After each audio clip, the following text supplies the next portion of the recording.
Morning to all of you. Next point 12.8.1 latent heat. What is meant by latent heat? See the definition. The amount of heat energy required per unit mass substance during the change of state is called as latent heat. Means when the state of substance can be changed, then for that purpose the whatever the amount of heat required for per unit mass, then the heat required per unit mass during the change of state, whatever the amount of heat, that heat is known as latent heat. Okay, then the heat supply, the heat energy occurs at constant temperature. The heat supply energy, the heat supply energy at constant temperature depends upon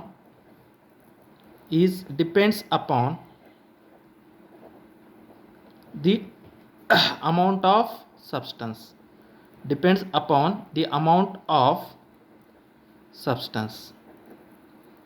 Amount of substance means mass. Therefore the heat required, the heat supply energy at constant temperature is depends upon the amount of the substance, or mass of the substance.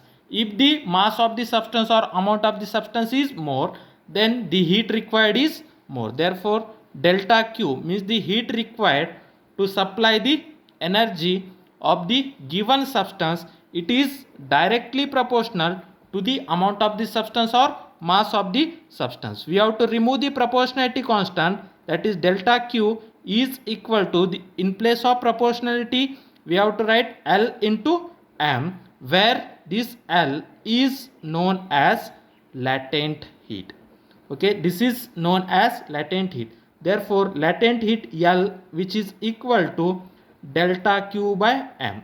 The latent heat L, which is equal to delta Q by M, where delta Q is the amount of heat supply, where M is the mass of the substance. Therefore if M is a 1 kg, therefore the amount of heat required per kg mass substance during the change of state is known as latent heat. The SI unit of latent heat, okay, SI unit of latent heat latent heat L is equal to delta Q by M, where delta Q is the change in energy, okay, or the energy required. The unit of energy is joule and unit of mass is kg. Therefore the unit of latent heat is joule per kg, okay, or joule per kg. Okay, the amount of that is the latent heat, its a unit is joule per kg. Okay, the latent heat is of two types: latent heat of fusion and latent heat of vaporization. First we have to see latent heat of fusion or latent heat of melting. Okay, what is meant by latent heat of fusion or latent heat of melting? Okay, the amount of heat energy required, see the definition. The amount of heat energy required, the amount of heat energy required per unit mass, per unit mass substance,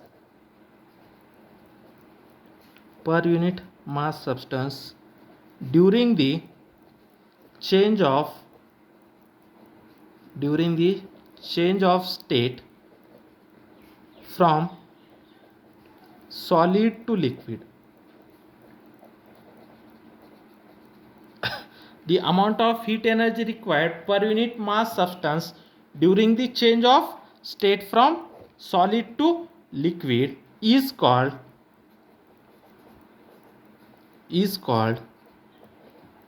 latent heat of melting. Latent heat of melting. Similarly, the amount of heat energy required per unit mass substance during the change of state from liquid to solid is known as fusion, is known as latent heat of fusion.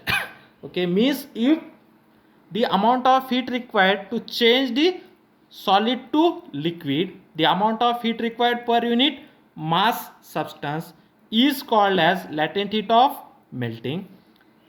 Okay, during the change from liquid to solid, the amount of heat required per unit mass is called as latent heat of fusion. Okay. Now, and the value of latent heat of fusion for ice, it is 3.33 into 10 to the power of 5 joule per kg. Okay, this is the latent heat of melting or latent heat of fusion is 3.33 into 10 to the power of 5 joule per kg. Now, next, latent heat of vaporization or latent heat of condensation. Next definition, latent heat of vaporization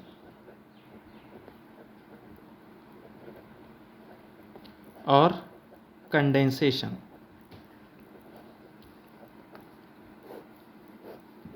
Okay, what is the definition? The amount of heat,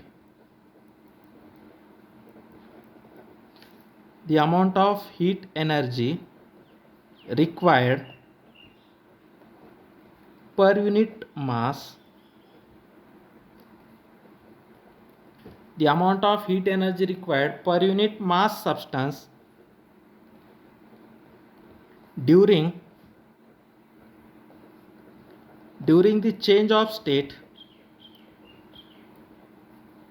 during the change of state from liquid to vapor, liquid to gases is called latent heat of vaporization. Latent heat of vaporization, the amount of heat energy required per unit mass substance during the change of state from liquid to gases is known as latent heat of vaporization. Okay, and the value of latent heat of vaporization for water, it is 22.6 into 10 to the power of 5 joule per kg. Okay, now we have to draw a graph between heat energy and temperature.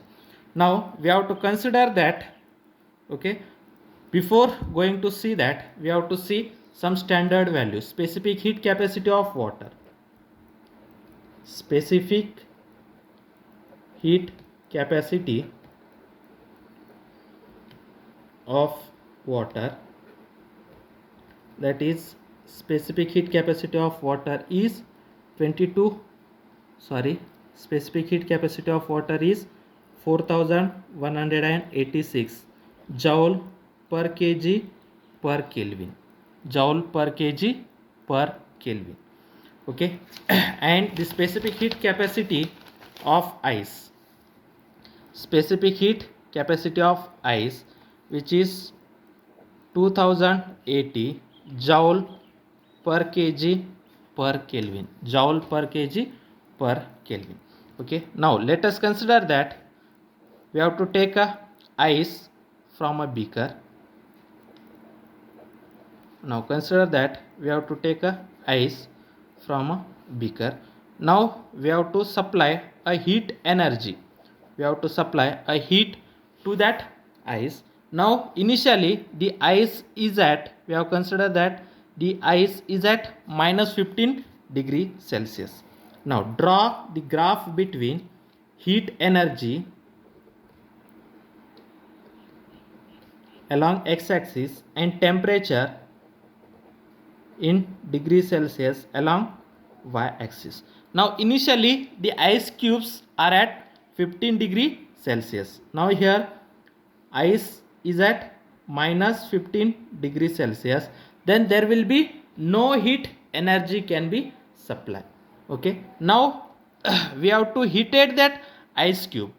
Okay, when you have heated that ice cube, its temperature can be increases from -15, then next -14, -13, -12, -11, -10, 9, and so on up to a 0 degree Celsius. Okay, initially the temperature of the ice cube is at -15 degrees Celsius. When you have supplied the heat energy, then its temperature will be increases up to a 0 degree Celsius. When the temperature of ice cube reaches to a 0 degree Celsius, then again we have to continuously supply a heat energy, then whatever we have to supply the heat energy, that heat energy will be utilized to convert the state of a ice to the water. During that period, the temperature of the that ice cube not changes. Means whatever we have to supply the heat, whatever we have to supply the amount of heat, that amount of heat will be utilized to convert the ice into water. Then there will be no change in the temperature. Means the temperature remains constant during the during the transition of, means during the change of state from solid to liquids. Means when the when the temperature of ice cube reaches to a 0 degree Celsius, further we have supplied the heat energy. That heat energy will be utilized or used to convert that ice into water. Then there will be no change in the temperature during the transition of ice to the water. Then there will be no change in the temperature.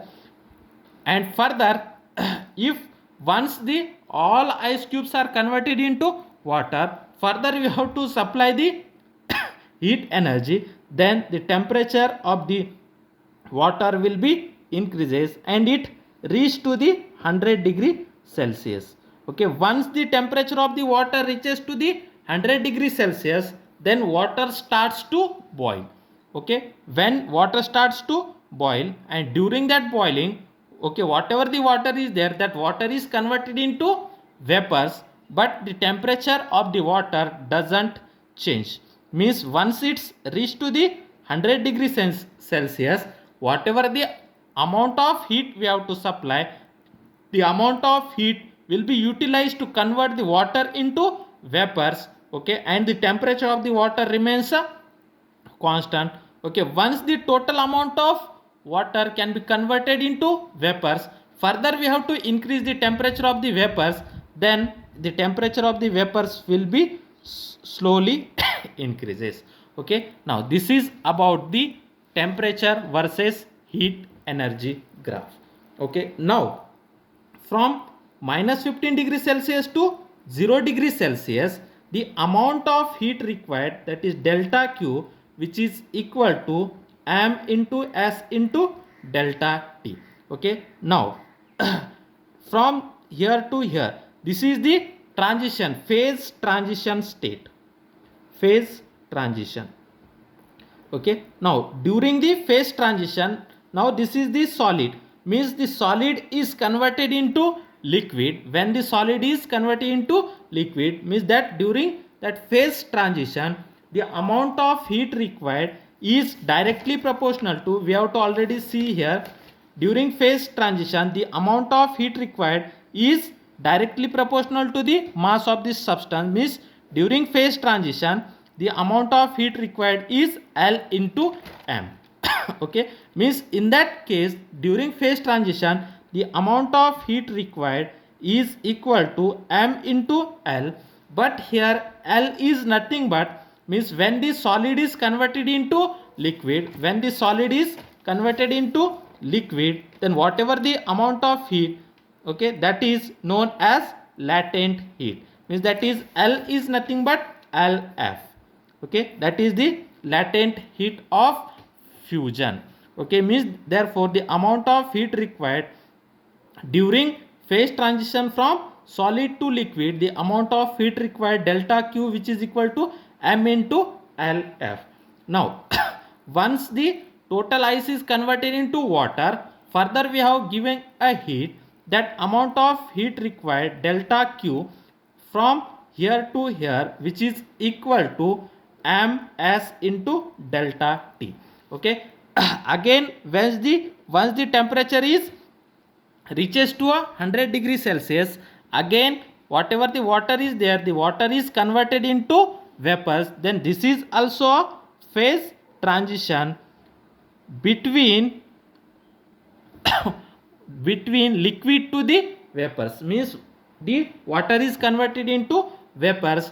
During that, whatever the amount of heat required, the amount of heat required is directly proportional to m into L, but that L is nothing but latent heat of vaporization. Further, we have increased the temperature of the vapors. For that purpose, the amount of heat required delta Q, which is equal to m into that is m into s into delta T. Okay, means during phase transition, the amount of heat required is m into L. Okay, and in all other cases, the amount of heat required is ms into delta T. ms into delta T. Okay, now we have to see some standard values. Okay, now then, where m is the mass of the substance, m is the mass of the substance, and that is specific heat, s is the specific heat. Therefore, the specific heat capacity of ice is 2080 joule per kg per Kelvin, where delta T is the change in temperature. Change in temperature. Okay, S is the specific heat. S is the specific heat, and the specific heat of water. Okay, the value of specific heat of water is 4186 joule per kg per Kelvin. Okay, this is about the latent heat. We have to see one example based on that latent heat. Now, next example 12.4.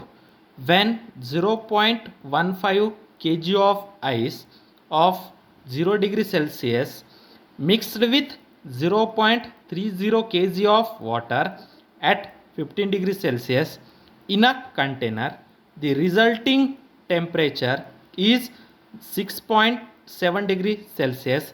Calculate the heat of fusion of ice. Heat of fusion of ice. First, write down given data. When a 0.15 kg of ice, therefore the mass of the ice is how much? 0.15 kg. Okay, the ice initially is at 0 degree Celsius. Therefore, initial temperature of ice, which is 0 degree Celsius. Initial temperature of ice is 0 degree Celsius. Okay, is mixed with 0.30 kg of water. Therefore, the mass of water is 0.3 kg. Okay, and initial temperature of water. Initial temperature of water is how much? 15 degree Celsius. Okay, now the ice weight of ice is 0.1 kg and its initial temperature is 0 degree Celsius, and the initial mass of water is 0.3 kg and initial temperature of water is 50 degree Celsius. Okay, this ice is mixed with water. After that, both the temperature of ice and water becomes a 6.7 degree Celsius. Therefore, the final temperature of water and ice becomes how much? 0.6 degree Celsius. Okay, after mixing, the temperature of the water and temperature of the ice both are becomes 6.7 degree Celsius. Okay, Then what happen when the ice is at 0 degrees Celsius and the water initially as 50 degrees Celsius, when both are mixed with each other, then what happen, ice loses, means ice absorbs the heat energy and water is loses the heat energy. Therefore, heat energy lost by water is equal to heat energy gained by the ice. Okay, therefore, after mixing,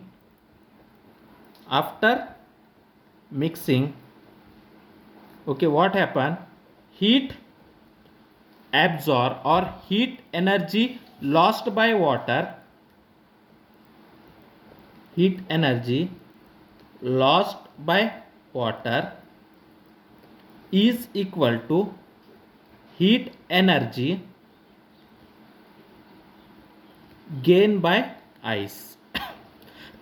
Okay, heat energy lost by water is equal to heat energy gained by ice.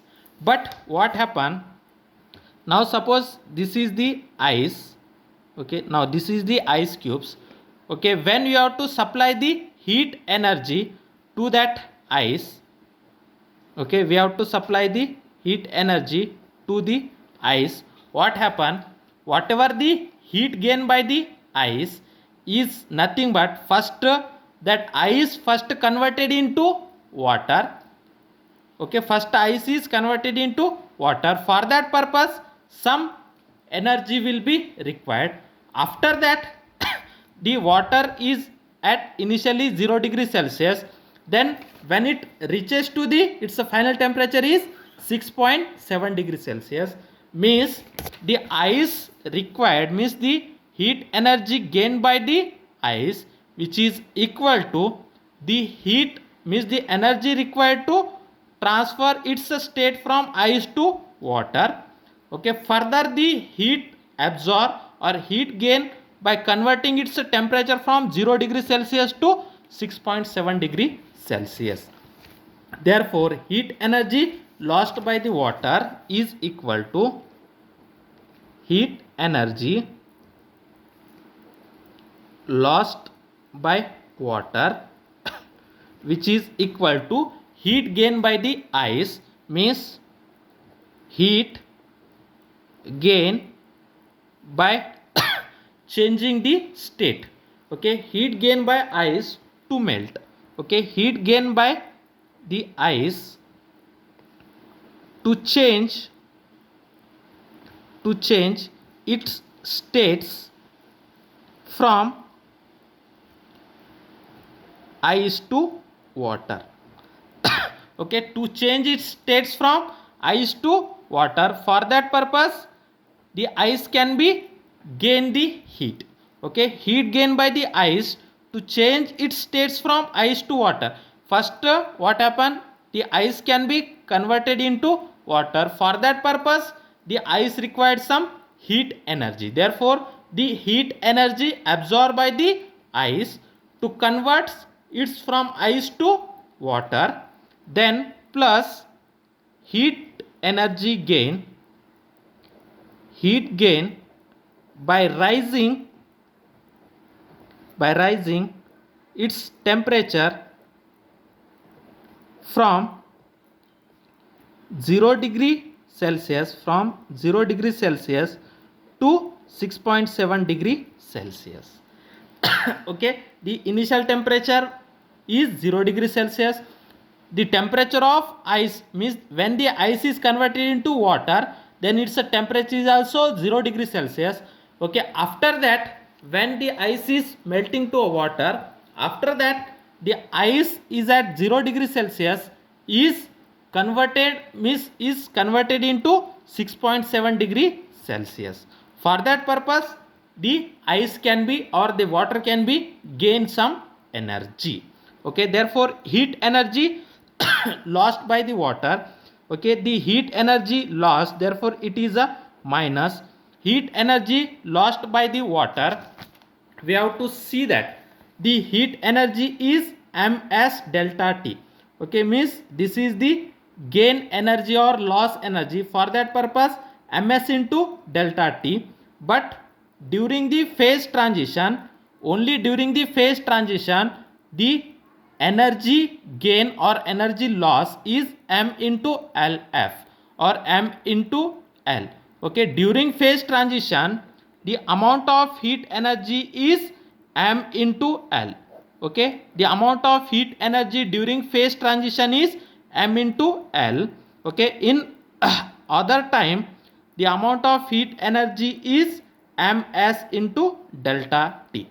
Okay, the amount of heat energy loss or gain during phase transition is m into L. In other times, the amount of heat energy is ms into delta T. Now here, heat energy lost by the water is, lost means minus into m into s into delta T. This is for water, which is equal to heat gain by the ice to change its state. Okay, here what happened? The state can be changed. For that purpose, it is m into L. Okay, during the phase transition, whatever the heat gain or loss, which is equal to m into L, this is for ice purpose, plus heat gain by the rising its temperature from 0 to 6.7 degrees Celsius. Here is ms into delta T. This is only for ice. Okay, therefore this is nothing but here minus, this is the m is nothing but mass of the water, and this is specific heat of the water into change in temperature of the water, which is equal to, that is mass of the ice.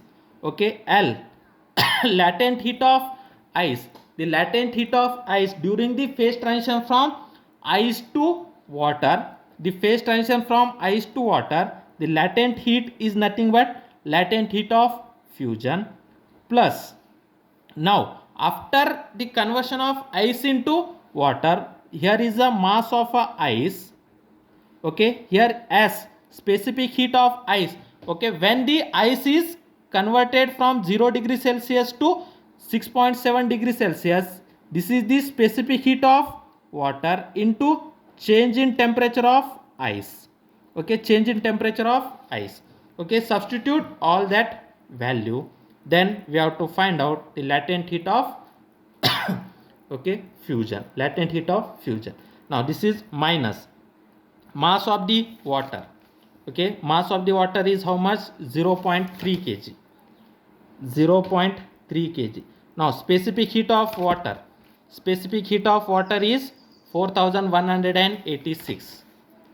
4186 into change in temperature of water. Okay, what is the final temperature of water? Okay, final temperature of water is 6.7 and initial temperature of water is 50. Therefore 6.7 minus 50 degrees Celsius. Okay, now which is equal to mass of the ice. How much mass of the ice? What is the mass of the ice? 0.15 kg. 15 kg. Then that is fusion, that is latent heat of fusion. We have to find out Lf plus mass of the ice. Okay, how much mass of the ice is? 0.15 kg. 15 kg into specific heat of water. What is the specific heat of water? 4186. 4186 into change in temperature of ice. Okay, what is the final temperature of ice? Final temperature of ice is 6.7. Initial temperature of ice is 0. Therefore 6.7 minus 0. 6.7 minus 0 degree Celsius. Now then minus into 0.3 into 4186 into 6.7 minus 50. 6.7 minus 50, it is minus 43.3. Okay, which is equal to 0.15 Lf plus 0.15 into 4186 into 6.7 minus 0, it is become 6.7. Okay, then multiply this 0. Multiply this with 0.3 into 4186 into minus 43.3, we get, that is minus as it is, minus 54,376.14. This is minus. Okay, you multiply this 0.3 into 4186 into minus 43.3, it is become the minus as it is, minus 54,376.14, which is equal to 0.15 LF. Then plus multiply this 0.15 into 4186 into 6.7, we get 4206.93. Okay, this minus into minus, it is become 54,376.14, which is equal to 0.15 LF plus 4206.93. Okay, from that 0.15 LF, which is equal to, taking this 4206.93 from right to left, it is become minus. Therefore 54,376.14 minus 4206.93. Then subtraction of 54,376.14 minus 4206.93, the subtraction is 50,169.21, 0.15 LF. Therefore LF is equal to 50,169.21 divided by 0.15, we get 3,34,461.4. Then we have to convert that into 10 to the power of, then LF is equal to 3.34 into 10 to the power of 5, that is joule per kg. Now this is the latent heat of fusion. Okay, latent heat of fusion is 3.34 into 10 to the power of 5 joule per kg. Okay, this is the example 12.4.